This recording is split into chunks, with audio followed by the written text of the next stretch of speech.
Welcome back everyone. इस video में discuss करेंगे कुछ और टाइप के एमसीक्यूज के बारे में। ये पार्ट 17 है। 16 पार्ट हम ऑलरेडी डिस्कस कर चुके हैं इस सीरीज के अंदर। उन सभी वीडियोस के लिंक आपको डिस्क्रिप्शन में मिल जाएंगे। इसके अलावा आप अगर CUET and MSc life sciences exam की प्रिपरेशन कर रहे हैं तो आप एंट्रेंस एग्जाम की प्रिपरेशन के लिए मैंने कई बार बताया है कि बेसिस क्लियर करने के लिए आप 11th एंड 12th की जो एनसीईआरटी की बायोलॉजी होती है उसको रेफर कर सकते हैं। एक बार उसके गो थ्रू जाइए, उसको पढ़िए। बहुत सारी जो बेसिक बेसिक बातें हैं, बेसिक बेसिक कंसेप्ट है, वो आपके क्लियर हो जाएंगे। एंड वहां से क्वेश्चंस भी आते हैं। ऐसी बात नहीं है कि वहां से क्वेश्चंस नहीं आएंगे, वहां से क्वेश्चंस आते हैं। इसके अलावा नीट के क्वेश्चंस पेपर हैं, जो लास्ट प्रीवियस ईयर्स के क्वेश्चन पेपर हैं, वो भी आप प्रैक्टिस कर सकते हैं। उससे भी आपको प्रिपरेशन में हेल्प मिलेगी। तो आज की वीडियो में हम स्टार्ट करते हैं कुछ क्वेश्चंस के बारे में। सबसे फर्स्ट क्वेश्चन है, if an individual has abnormal microtubules, ठीक है, किसी इंडिविजुअल के पास एबनॉर्मल माइक्रोट्यूब्यूल्स है due to a hereditary condition, in which organ or tissues would you expect dysfunction। तो इस एबनॉर्मल माइक्रोट्यूब्यूल्स के होने की वजह से, ठीक है, यहाँ पे जो एबनॉर्मल माइक्रोट्यूब्यूल है, इन एबनॉर्मल माइक्रोट्यूब्यूल्स की वजह से किस टिश्यू के अंदर डिसफंक्शन हो सकता है? लिम्स, हार्ट, या फिर areas with good deal of contraction, microvilli, alveoli या फिर ग्लोमेरुलाई। या तो जो डक्ट्स होती हैं such as those of from salivary and sebaceous glands, इनकी डक्ट्स जो होंगी, या तो स्पम, लैरिंग्स या फिर ट्रैकिया। तो अगर यहाँ पे एबनॉर्मल माइक्रोट्यूब्यूल्स हो तो कौन से यहाँ पे डिस्फंक्शन हो सकते हैं, किन ऑर्गन्स और टिश्यूज के अंदर डिस्फंक्शन हो सकते हैं? ये होंगे स्पम, लैरिंग्स एंड ट्रैकिया के अंदर। D is the right answer. Sperm, लैरिंग्स and trachea के अंदर क्या हो जाएगा? एबनॉर्मल इसके अंदर डिस्फंक्शन कोज हो जाएंगे एबनॉर्मल माइक्रोट्यूब्यूल्स की वजह से। नेक्स्ट क्वेश्चन है, microfilaments are well known for their role in which of the following. तो इनमें बताना है हमें माइक्रोफिलामेंट का रोल क्या है। अमीबॉइड मूवमेंट के अंदर, फॉर्मेशन ऑफ क्लीवेज फर्रोज, या तो कॉन्ट्रैक्टिंग ऑफ मसल शेल्स। या तो यहाँ पे पूछा है कि amoeboid movements and formation of cleavage furrows, या तो यहाँ पे बोला गया है ए, बी एंड सी, यानी कि amoeboid movement, formation of cleavage furrows and यहाँ पे कॉन्ट्रैक्टिंग ऑफ मसल सेल्स। तो इसमें अगर हम देखें यहाँ पे माइक्रोफिलामेंट्स के क्या क्या फंक्शन हो सकते हैं, क्या क्या रोल हो सकते हैं, ये होंगे यहाँ पे सारे के सारे रोल जो दिए हुए हैं। लाइक अमीबॉइड मूवमेंट्स हो गई, क्लीवेज फरो की जो फॉर्मेशन होती है वो माइक्रोफिलामेंट्स की वजह से होती है, माइक्रोफिलामेंट्स की हेल्प से होती है। एंड जो मसल सेल्स की कॉन्ट्रैक्शन होती है वो भी माइक्रोफिलामेंट्स की हेल्प से होती है। तो is the right answer. Next question है, all of the following serve an important role in determining और maintaining the structure of plant cell. अब ये जितने भी हमें ऑप्शंस दिए हैं ये सारे के सारे क्या करते हैं, ये एक इंपॉर्टेंट रोल प्ले करते हैं डिटरमाइनिंग और maintaining the structure of the plant cell. Which of the following are distinct from other in their composition. लेकिन हमें बताना है कि ऐसा कौन सा है जो कि कंपोजिशन में अलग हो, डिफर करे, डिस्टिंक्ट करे। like microtubule and microfilaments and intermediate filaments, ये सारे के सारे ऑलमोस्ट एक जैसे होते हैं। लेकिन यहाँ पे प्लांट सेल वॉल जो होती है ये क्या है, इनसे अलग है, बिल्कुल इनसे अलग है। तो ये क्या है, एक ऐसा ऑप्शन है जो कि कंपोजिशन के अंदर डिफर करता है। तो राइट आंसर यहाँ पे सी होगा। नेक्स्ट क्वेश्चन है, the cell wall of the bacteria, fungi and plant cells and the extracellular matrix of the animal cells and all external to the plasma membrane।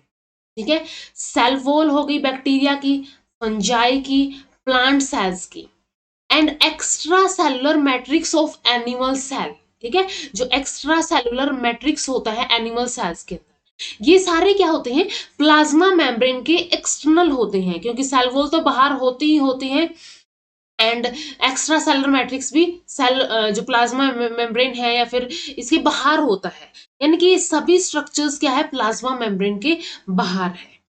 Which of the following characteristic of all these extracellular structures? And इसके बाद यहाँ पे पूछा है कि क्या characteristic होगा जो कि सबके अंदर एक्स्ट्रा सेलुलर स्ट्रक्चर्स के अंदर यहाँ पे पाया जाएगा। Like they must block water and small molecules in order to regulate the exchange of matter and energy with the environment.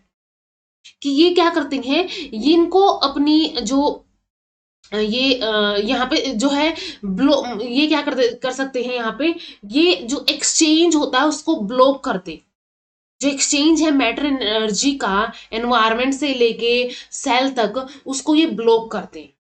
Second option है they must permit information transfer between the cell's cytoplasm and the nucleus, कि ये जो है इनको जो cell cytoplasm से nucleus तक जो इंफॉर्मेशन ट्रांसफर होती है वो परमिट करनी है। या तो they must provide a rigid structure, कि इनको एक रिजिड स्ट्रक्चर प्रोवाइड करवाना है that maintains an appropriate ratio of cell surface area to volume, कि जो cell surface area to volume ratio होता है उसको ये मेंटेन कर सके, तो उसके लिए रिजिड स्ट्रक्चर प्रोवाइड करवाना। एंड फोर्थ है they are constructed of materials that are largely synthesized in the cytoplasm and then transported out of the cell, कि ये ऐसे टाइप के मटेरियल्स को कंस्ट्रक्ट करते हैं जो कि लार्जली सिंथेसाइज किए जाते हैं साइटोप्लाज्म के अंदर, और फिर ये सेल के बाहर क्या कर दिए जाते हैं, ट्रांसपोर्ट कर दिए जाते हैं। तो हमें बताना है कि ऐसा कौन सा एक करेक्टरिस्टिक है जो सारे के सारे एक्स्ट्रा सेलुलर स्ट्रक्चर्स के अंदर यहाँ पे पाया जाएगा। तो ऐसा टाइप का करेक्टरिस्टिक जो है ये होता है they are constructed of material, ठीक है, क्या करते हैं, constructed of materials that are largely synthesized in the cytoplasm, उस साइटोप्लाज्म के अंदर सिंथेसाइज किया जाएगा एंड फिर ट्रांसपोर्ट किया जाता है आउट ऑफ द सेल, ठीक है, तो वो क्या कर दिया जाता है, सेल से बाहर निकाल दिया जाता है, ट्रांसपोर्ट कर दिया जाता है। तो यहाँ पे क्या हो गया, जो सेल वॉल्स है bacteria fungi and plant cells की and the extracellular matrix of all animal cells जो कि एक्सटर्नल प्रेजेंट होते हैं प्लाज्मा मेम्ब्रेन के, उनके पास एक सबके पास एक बेसिक करेक्टरिस्टिक होता है कि ये क्या करते हैं, ये मटेरियल्स को अंदर कंस्ट्रक्ट करते हैं एंड देन ट्रांसपोर्ट करते हैं बाहर की साइड। तो डी यहाँ पे राइट आंसर। नेक्स्ट क्वेश्चन है a cell lacking the ability to make and secrete glycoprotein would most likely to be deficient in its, ठीक है, एक सेल है जो कि लैक करती है एक एबिलिटी, किसकी एबिलिटी, कि वो बना नहीं सकती है एंड सीक्रेट नहीं कर सकते है ग्लाइकोप्रोटीन्स की, तो वो किसके अंदर मोस्ट लाइकली वो किसके अंदर डेफिशिएंट हो सकती है, न्यूक्लियर डीएनए के अंदर, या तो एक्स्ट्रा सेलुलर मैट्रिक्स के अंदर, गोल्जी अपरेटस के अंदर, या तो यहाँ पे एक्स्ट्रा सेलुलर मैट्रिक्स और गोल्जी अपरेटस के अंदर। तो ऐसी सेल जिसके पास बनाने एंड सिक्रीट करने की, जो ग्लाइकोप्रोटीन्स को बनाने एंड सिक्रीट करने की जो एबिलिटी है वो लैक होती है यहाँ पे, तो वो किसकी वजह से लैक होती है, वो होती है extra cellular matrix and Golgi apparatus की वजह से। तो यहाँ पे क्या होगा इस क्वेश्चन के लिए, बी एंड सी, यानी कि यहाँ पे डी राइट आंसर होगा। नेक्स्ट क्वेश्चन है the extracellular matrix is thought to participate in the regulation, regulation of animal cell behavior by communicating information from the outside to the inside of the cell via which of the following। यहाँ पे क्या होता है, जो ये जैसे कि एक सेल हो गई, ये दूसरी सेल हो गई, ऐसे तीसरी सेल होगी, इन सेल के बाहर यहाँ पे क्या है, एक्स्ट्रा सेलुलर मैट्रिक्स प्रेजेंट है, ठीक है, ईसीएम यानी कि एक्स्ट्रा सेलुलर मैट्रिक्स प्रेजेंट है। तो ये जो एक्स्ट्रा सेलुलर मैट्रिक्स है इसको माना जाता है कि पार्टिसिपेट करता है regulation of animal cell behaviour, कैसे करता है, by communicating information from outside to inside cell via the which of the following. तो ये जो आउटसाइड से इनसाइड कम्युनिकेट करता है, तो ये किसके थ्रू करता है, गैप जंक्शंस के थ्रू, प्लाज्मोडेस्माटा के थ्रू, डीएनए आरएनए के थ्रू, या तो इंटीग्रीन्स के थ्रू। तो ये किसके थ्रू यहाँ पे कम्युनिकेट करता है, सेल के आउटसाइड से इनसाइड जो सेल के कम्युनिकेशन होता है यहाँ पे, ये होता है इंटीग्रीन्स के थ्रू। ठीक है, इंटीग्रीन्स क्या करेंगे, इंटीग्रीन्स आउटसाइड टू इनसाइड यहाँ पे इंफॉर्मेशन भेजेंगे। तो यहाँ पे डी राइट आंसर होगा। नेक्स्ट क्वेश्चन है, ये भी जंक्शन से रिलेटेड है। Plasmodesmata in plant cells are most similar in function to which of the following structure in animal cell? Plasmodesmata plant cell के अंदर पाया जाता है। ऐसे ही यहाँ पे पूछा है कि ऐसा कौन सा स्ट्रक्चर है जो कि मोस्ट सिमिलर होता है एनिमल सेल्स के स्ट्रक्चर से। टाइट जंक्शंस होते हैं, डेस्मोसोम्स, गैप जंक्शंस या फिर एक्स्ट्रा सेलुलर मैट्रिक्स। तो प्लाज्मोडेस्मेटा के जो एक स्ट्रक्चर होता है जो सिमिलर होता है, ये होता है यहाँ पे गैप जंक्शंस। ठीक है, सी यहाँ पे क्या होगा, राइट आंसर होगा। जैसे प्लांट सेल की ये सेल हो गई, ये सेकंड सेल हो गई, इनके बीच में क्या है, ऐसे प्लाज्मोडेस्मेटा होते हैं। ऐसे ही गैप जंक्शन के अंदर होता है, यहाँ पे ऐसे गैप जंक्शन होता है, यहाँ पे ये एक कनेक्शन होता है जो कि इन दो सेल्स के बीच में कम्युनिकेशन करता है। तो ये प्लांट सेल के अंदर इसको प्लाज्मोडेस्मेटा बोला जाता है। And similar structure and similar function यहाँ पे होता है ऐसा ही गैप जंक्शंस का। तो सी यहाँ पे राइट आंसर हो। नेक्स्ट क्वेश्चन है, ion can travel directly from cytoplasm of one animal cell to the cytoplasm of the adjacent cell through। अब एक सेल है यहाँ पे एनिमल सेल और ये सेकंड एनिमल सेल है। अब इस फर्स्ट एनिमल सेल से, ठीक है, अब ये जो फर्स्ट एनिमल सेल है, ये सेकंड एनिमल सेल है। तो फर्स्ट एनिमल सेल का ये जो साइटोप्लाज्म है अंदर की साइड, इस साइटोप्लाज्म से दूसरी सेल का साइटोप्लाज्म, एडजेसेंट सेल का साइटोप्लाज्म कैसे यहाँ पे कम्युनिकेट करता है, या फिर कैसे ये आयंस को डायरेक्टली इसके अंदर भेजता है, ट्रेवल करवाता है। ये इसके पास करेगा, ये दूसरा फर्स्ट के पास करेगा। प्लाज्मोडेस्मेटा या तो गैप जंक्शंस, या तो टाइट जंक्शन, या तो डेस्मोसोम्स। तो इनके अंदर एनिमल सेल के अंदर यहाँ पे पूछा है, तो एनिमल सेल्स के अंदर यहाँ पे गैप जंक्शंस ऐसे होते हैं जो क्या करते हैं, डायरेक्टली, ठीक है, डायरेक्टली ये क्या करते हैं, एक सेल का साइटोप्लाज्म एडजेसेंट सेल के साइटोप्लाज्म से कम्युनिकेट करता है। ठीक है, यहाँ पे अगर कभी भी दिया हो कि ये क्या करता है, वन सेल का साइटोप्लाज्म दूसरी सेल के एडजेसेंट सेल के साइटोप्लाज्म से कम्युनिकेट करता है डायरेक्टली, या फिर आयंस को ट्रैवल करता है डायरेक्टली, तो ये किसके अंदर होता है, ये होता है गैप जंक्शंस के अंदर। नेक्स्ट क्वेश्चन है, which of the following molecule of the extracellular matrix which is capable of transmitting signals between the extracellular matrix and cytoskeleton।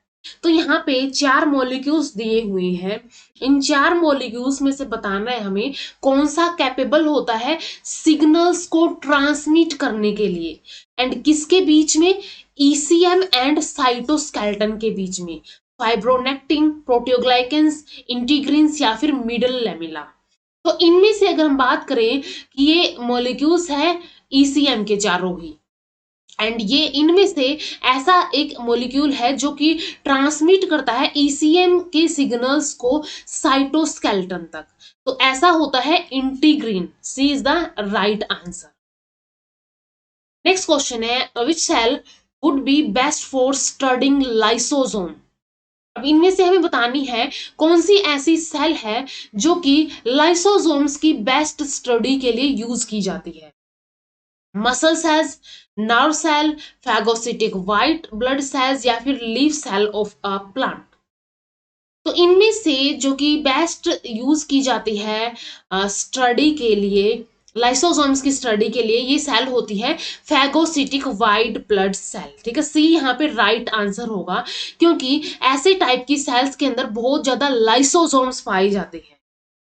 तो इनकी स्टडी करने के लिए, लाइसोसोम्स की स्टडी करने के लिए फैगोसिटिक वाइट जो ब्लड सेल्स है वो बेस्ट होती है। जैसे कि मसल सेल्स के अंदर अलग अलग टाइप के यहाँ पे सार्कोप्लाज्म पाए जाते हैं, एंड नर्व सेल्स के अंदर नीजल ग्रेन्यूल्स पाए जाते हैं। ऐसे ही फैगोसिटिक वाइट ब्लड सेल्स के अंदर बहुत ज्यादा लाइसोसोम्स पाए जाते हैं। तो इसकी हेल्प से आसानी से यहाँ पे क्या किया जा सकता है, लाइसोसोम्स की स्टडी की जा सकती है। यहाँ पे राइट आंसर होगा। नेक्स्ट क्वेश्चन है विच स्ट्रक्चर एंड फंक्शन, एक स्ट्रक्चर दिया हुआ है हमें और फिर उसका फंक्शन दिया हुआ है, तो इसमें हमें बताना है कि कौन सा पेयर यहाँ पे मिसमैच्ड है, कि कौन सा पेयर यहाँ पे मिसमैच्ड है। न्यूक्लियोलस क्या करता है, प्रोडक्शन ऑफ राइबोसोमल सब यूनिट, ये सही है। लाइसोसोम इंट्रासेलुलर डाइजेशन करता है, ठीक है, क्योंकि लाइसोसोम के अंदर बहुत सारे एंजाइम्स होते हैं, हाइड्रोलिटिक एंजाइम्स होते हैं, तो वो इंट्रासेलुलर किसी भी चीज को ब्रेक डाउन कर देते हैं या फिर सिंपली उसका डाइजेशन कर देते हैं। राइबोसोम प्रोटीन सिंथेसिस, ये भी सही है, प्रोटीन्स का सिंथेसिस करता है राइबोसोम। गोल्जी, गोल्जी क्या करती है, प्रोटीन की ट्रैफिकिंग करती है, कि प्रोटीन के ऊपर वहां पे प्रोटीन्स के अंदर उसके ऊपर टैगिंग करती है, उसकी शॉर्टनिंग करती है, पॉलीसैकेराइड्स को उसके ऊपर लेबल करती है, तो और क्या करती है, उसको अलग अलग जगह पे वहां पे भेजती है, तो क्या होगी, प्रोटीन ट्रैफिकिंग करती है। And last one is the microtubule, microtubule muscle contraction नहीं करता है, तो ये एक ऐसा पेयर है यहाँ पे, ये क्या है, मिसमैच है, is the right answer for this question. तो यहां तक हमने कुछ क्वेश्चंस के बारे में डिस्कस कर लिया है। नेक्स्ट वीडियो में हम कुछ अदर टाइप के क्वेश्चंस डिस्कस करेंगे, तो तब तक अपनी प्रैक्टिस करते रहिए। एंड वीडियो अगर हेल्पफुल लगी हो तो लाइक कीजिए, शेयर कीजिए अपने फ्रेंड्स के साथ, एंड चैनल को सब्सक्राइब कर लीजिए। Thank you so much.